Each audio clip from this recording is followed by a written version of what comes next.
Right, YouTube at the moment, I'm trying to do a catch up on the last 3 months of our lives, really. We've really barely put anything on YouTube. So I haven't even shown you around our apartment yet where we have moved. And we're so lucky because it is rented and it's furnished. We have still brought some of our own stuff with us. We sold most of it, but we have brought some stuff. So we're still in that phase because we moved in at the end of November with nothing prepared for Christmas. So all we did then was get ready for Christmas, got the tree, got the shopping done, the food. We had everybody over here for Christmas. So it was all very crazy and we didn't really have much time to get anything sorted in the apartment. But now, post-Christmas, we then went on holiday. We now come back and we're going to try and get organised because it's a complete tip. Let me just show you. Down here, this is all Christmas stuff.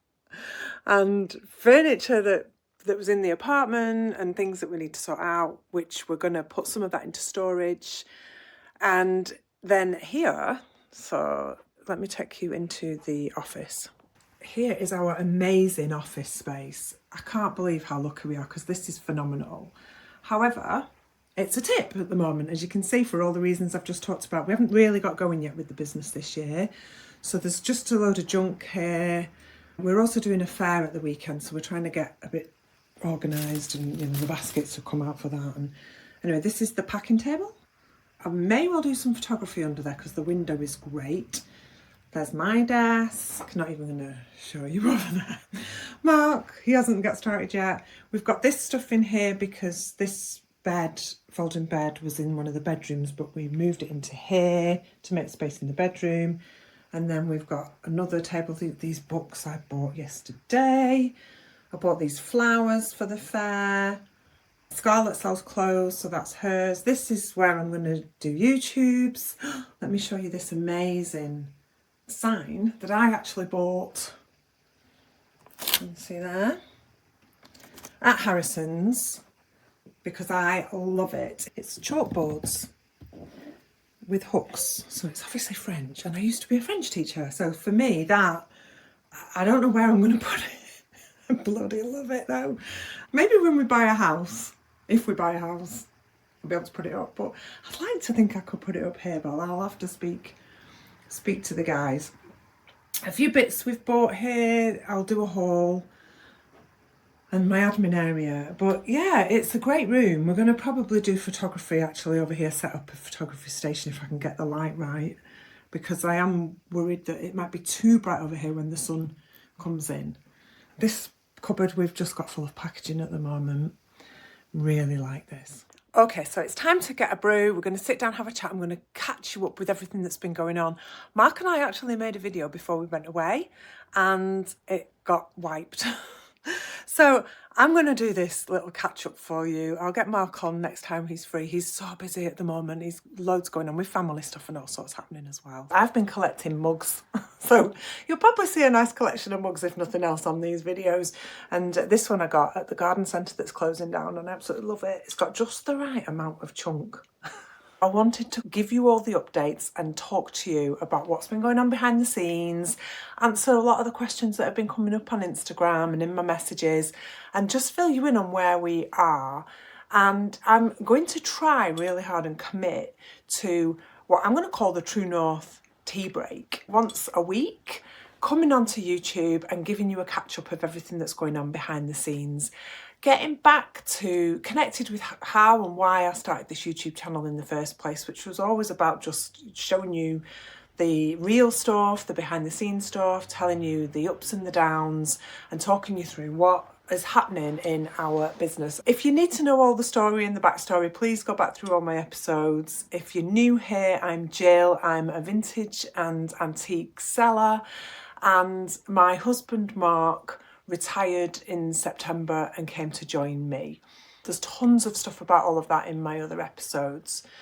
So I feel like I just want to get back to having cosy chats with you once a week, and we'll have a little natter, post your comments. I'll try and address them in the video the week later. Today it's Sunday when I'm recording this. I might be in my pyjamas sometimes. No airs and graces, just the reality of what it's like to be a reseller and how we're going to take our business forward. So I've actually made a little post-it note with some notes on, and I've stuck it on there to prompt me, because I will just yap on otherwise. But first of all, I have been promising you all an update about what happened with our house move and why we decided to do that. So basically in July, August time, I'd been going for a year on Vinted and eBay and all of those things. It was going really well. And I knew that I could go full time in this and close my coaching business down. And then by the September mark, decided that he was going to retire early. Now, he turned 55 in March, and I'm not going to lie, he was really finding the job kind of just getting to him a bit. It was very samey. He didn't feel particularly fulfilled, and we were both struggling on the back of grief.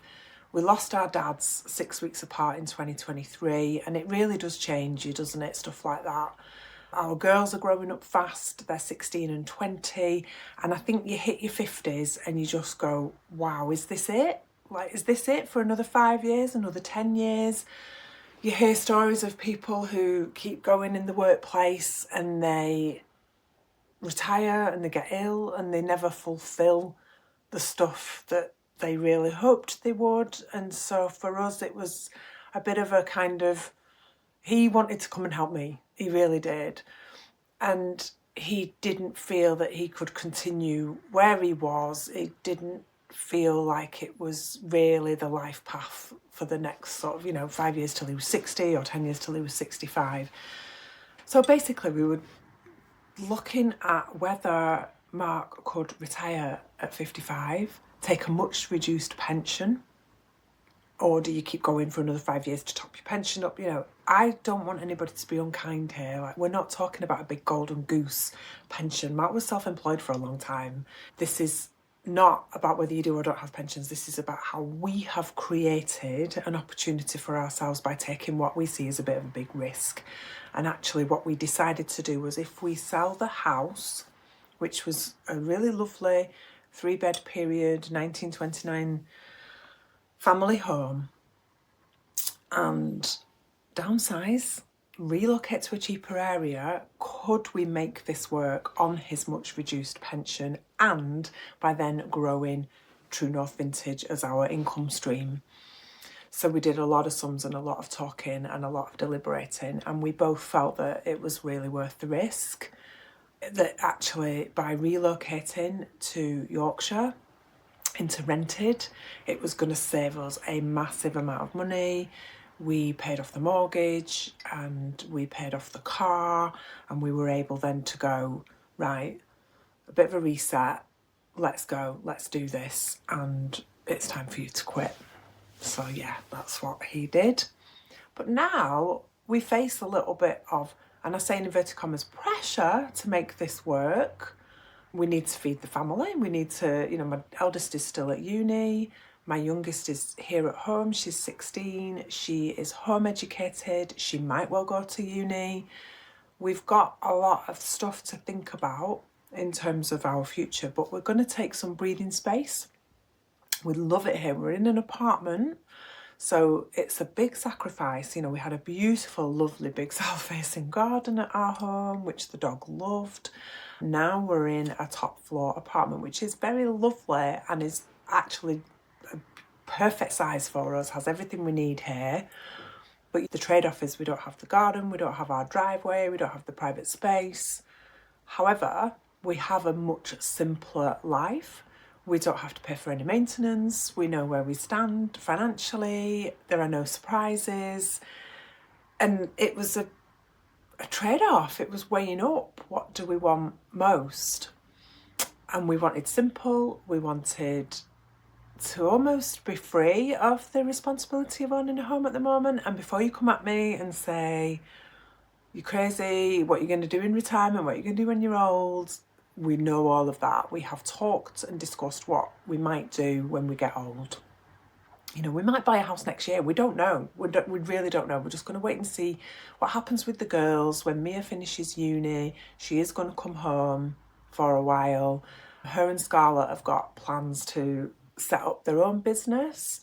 and we've got to see how that pans out, whether they both end up here or not.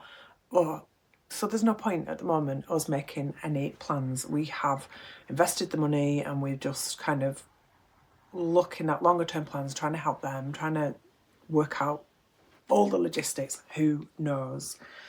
So it's been a massive year of change. It's really exciting. It's actually very freeing. We love where we're living at the moment. We're halfway now. This is another reason we've relocated to Yorkshire. So we're currently in West Yorkshire and we're halfway between my mum, who is still over near Manchester, and Mark's mum, who is in Hull. So that helps because obviously they're both widowed, and now we're closer to Mark's mum as well, because before we were near my mum. So that's helped. It's only like an hour and a bit to get to each of them from here. And the area's lovely. We're in a village and it's really great. The dog in an apartment isn't so much of a problem.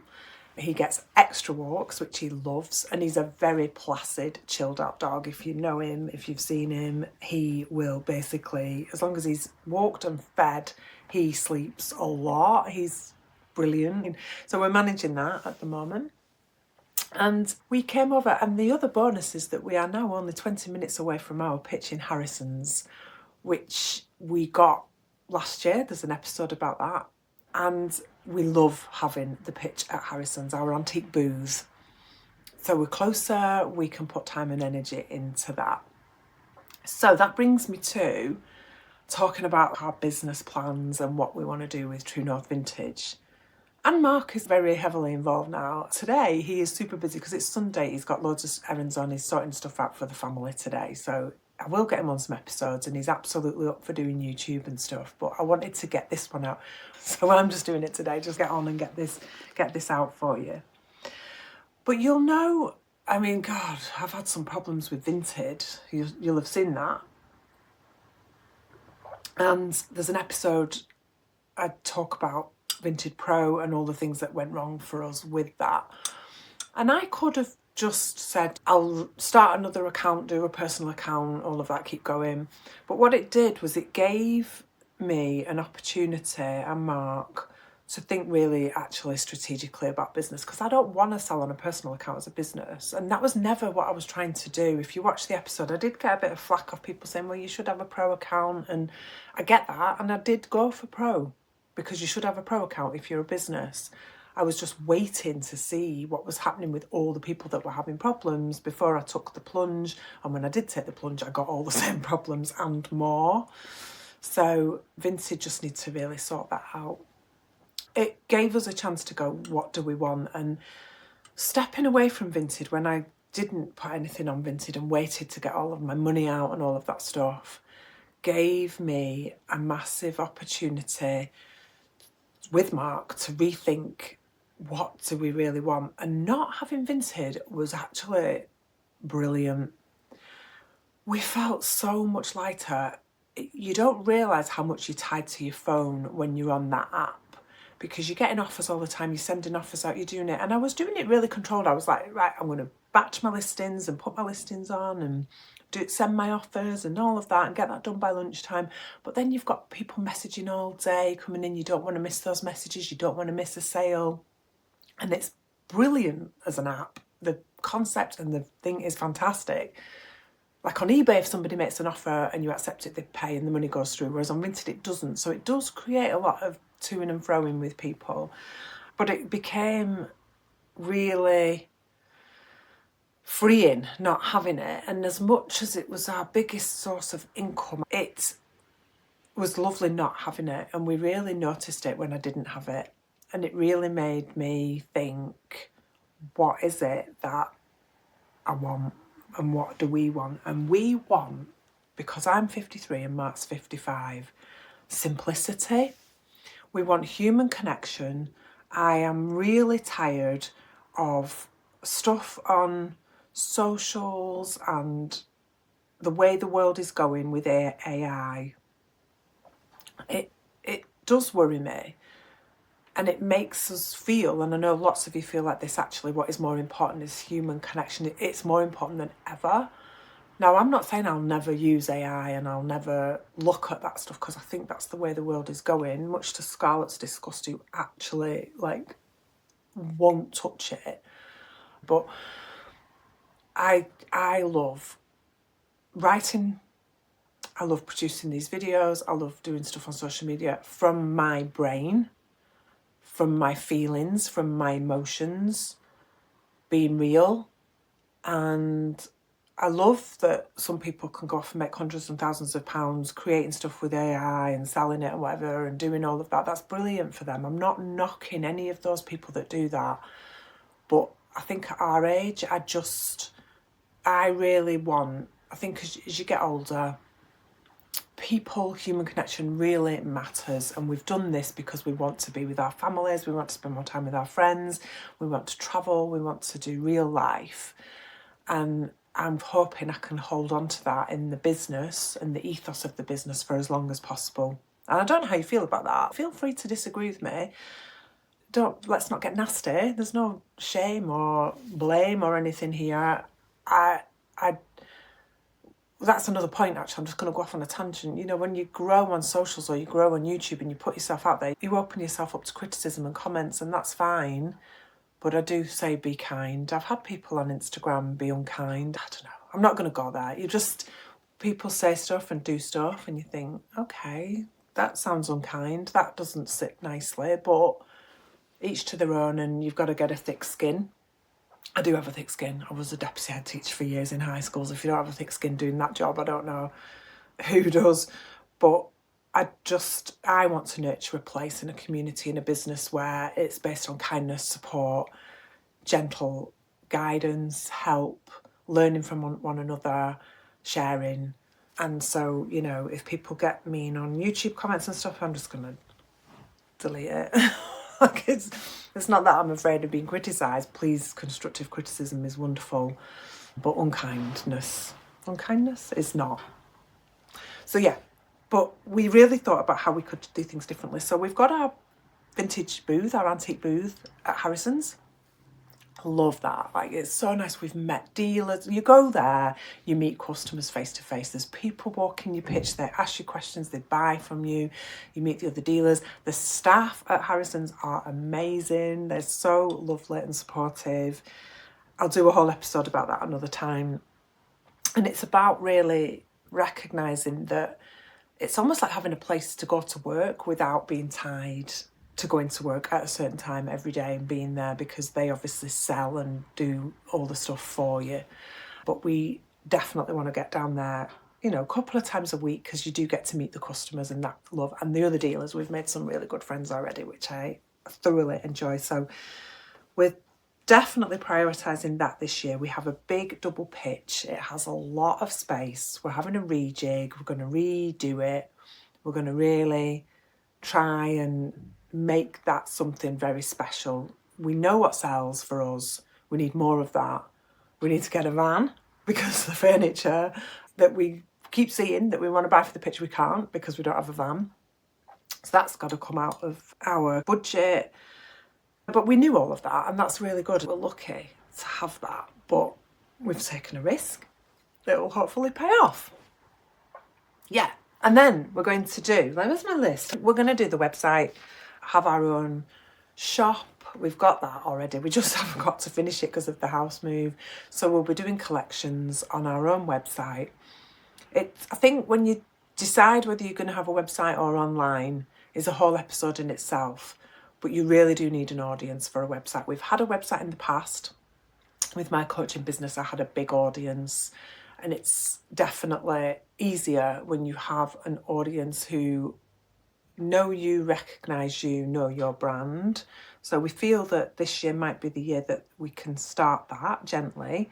And then we're going to do fairs, because we did our first fair and there's a video about that, which I can link. Yeah, that's going to be fun. More of those. We're trying new ones. So again, there's probably a whole episode coming on that. We've done So Retro at Stalybridge. Michelle at So Retro is amazing. Go follow her on Instagram. I'll put her details in the comments. She is building a great vintage fair business and getting really good client base. She's exceptionally good at advertising. She's working really hard on growing that. She's getting new venues. Love that. And Michelle has accepted us to go back and do more fairs with her. We're doing our first one next week with Rose and Brown Vintage. We're going to Saltaire. It's an extremely well-established fair company. That's Caroline and Julian. We haven't actually met them face-to-face yet, but they've accepted us on, and we're doing Saltaire in West Yorkshire, which is a UNESCO heritage town. So I'm looking forward to going there. And their fairs, they take place regularly, so they're very good again at marketing. And then we're doing a new one, which I think is really important to support people in the industry. And it's Andrea from Portal to Past, and she's doing one at York Racecourse in April. And it's the first one for her. She's a vintage seller herself. She sells shoes. And she's just obviously got friends and connections, and she's having a go, and we've said we'll go along and see. So I think, again, that's part of the experiment. It's trying, it's learning, it's doing your homework, it's not being afraid to take a risk. Even the most well-established fairs can be quiet. You might not get the footfall. There's no guarantees. But we've booked out to do one a month, more or less, with some time off in the summer and near Christmas. Because, again, we loved going, and that human connection is worth it for us, meeting people, using it as a chance to clear stock. And then the stuff we don't really sell, we'll get rid of at car boot sales, and we'll have a look at, clearance on the website, seeing what we can get rid of. We've got this kind of whole sales cycle in mind that we want to just use as a bit of a mechanism to move our stock through the cycle. Starting some on the website, some at the pitch, things that then don't sell. We'll take some to fairs, take some to car boot sales, selling at auctions. We've done that before. You've seen me do that in the past. Facebook Marketplace, brilliant, absolutely brilliant for clearance. Yeah, so that's the sort of plan, and just keeping it really simple and flowing really nicely. So there's a lot going on there. I think that, post-it note, I think, there's a few other things brewing that I would love to talk to you about. I'm definitely going to do a chat with you about Instagram. My Instagram following has shot up, and just to give you a heads up on that, it kind of frightens me. It's made me freeze a little bit, because suddenly I'm like, oh, I don't know what to post. What do people want? It's put me into overthinking mode. And I remember saying on my YouTubes, it's lovely having a small Instagram community, because when it's small, you get to know your followers. They, you feel this real depth of sharing. And then when you grow, it's about 35,000 that I've got. So it's not like some people have 100,000, 150,000, don't they? But it's gone up quickly. Suddenly you're like, wow, where are all these people from, and what do they want from me, and why are they following me? And I'm so grateful and I'm so thankful. But I think I'm just saying to myself, just get on and be yourself. If people don't like it, that's fine. I'll do some stuff with you about the number of unfollows as well, because that's massive, but that's good. And not to be afraid and not to get hung up. You'll know I have never, ever done the, oh, wow, I've got 1,000 followers posts and things on. I don't follow people to get followers back. I've never done any of that stuff. So there is a massive episode on Instagram to talk about with you. But it's put me, just, me being a bit vulnerable and open here, into freeze mode. Yeah, where I'm like, okay. So like with my YouTube, I'm just going to be myself and talk about what I want to talk about, which is midlife stuff, early retirement, living in Yorkshire, running a vintage business with my husband, my kids, what they might do with their business, Yorkshire content sourcing. That's been a challenge, moving. And suddenly we're like, we don't know where to go. There's a few lovely shops that we've found nearby, but we're not in car boot season yet, so I can't wait to really get going with the car boot sales. We do have Harrison's who have auctions, so we're going to get going into the Harrison's auctions. There's loads of places. We just haven't got going properly yet because of Christmas and what have you. But that's all a challenge. And then the other thing I'm doing at the moment, I have got a Facebook group, and with my reseller reset is something that I like to do live every 3 months. So that's running. But I'm really aware that I don't want to be like a saleswoman, and I don't want to be banging on all the time about come and make loads of money and give up your job, and because that is not why I started my account. I've started my account to talk about the things that matter to me. But the Reset is a really lovely program, and I designed it as a former teacher and coach with experiential learning in mind. So if you're interested in learning about being a reseller and having a go, it's a fantastic 14-day step-by-step opportunity. And the best bit about the Reselling Reset, there's some live coaching from me, but then you're in the community, and the community is there to support you and guide you and answer questions. And I'm not in that community all the time. I made a conscious decision. I said to the members, I'm there in the live rounds.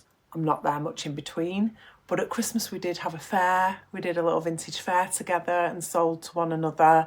And I will do occasional little pop-up things with the community. But, you know, my community's here. It's on Instagram. It's on Substack. So that's where I'm putting my energy. If you would like to come into the Reset, it's only £9.99, one-time fee. You get access to all of the programme, you get the coaching, you join my community, you're in that forever then. So it's not breaking the bank. I'm never going to get rich off it. It's just, I think the little teacher in me needed something that helped me connect with who I've been for most of my career, like that identity that I have, that you lose when you change path. That's hard in midlife. So again, a bit more of the real sort of vulnerable stuff. You change path and it's a big deal. People like Mark, my husband, and I know all followers who've messaged me about it, said it's really scary because I've always been this person, and I was always Mrs. Smith, deputy head teacher. You know, when I left, that's another story, you'll know about that, but when I got really sick, they actually visited me, some of the staff visited me at home, and they brought me my office door plaque after I'd resigned a few months later. But when I resigned, they were like, oh, here you are, and that's it. Like, they'd literally take your name off the door. Mrs. Smith, deputy head teacher, has left the building in true Elvis style. So you lose your identity when you change career. And when I closed my coaching business, it was the same. And so I guess me running the Reset is about just keeping that little part of me. I've always been a teacher and coach, connected to it. So if you want to come and join me and work with me in my world, that's where you can do it for £9.99. It's really not a lot of money, but it helps me pay for the platform that I run the stuff on and my time that I put into the coaching stuff and rewriting and supporting people. So come and see. If you want, I'll pop the details in the comments.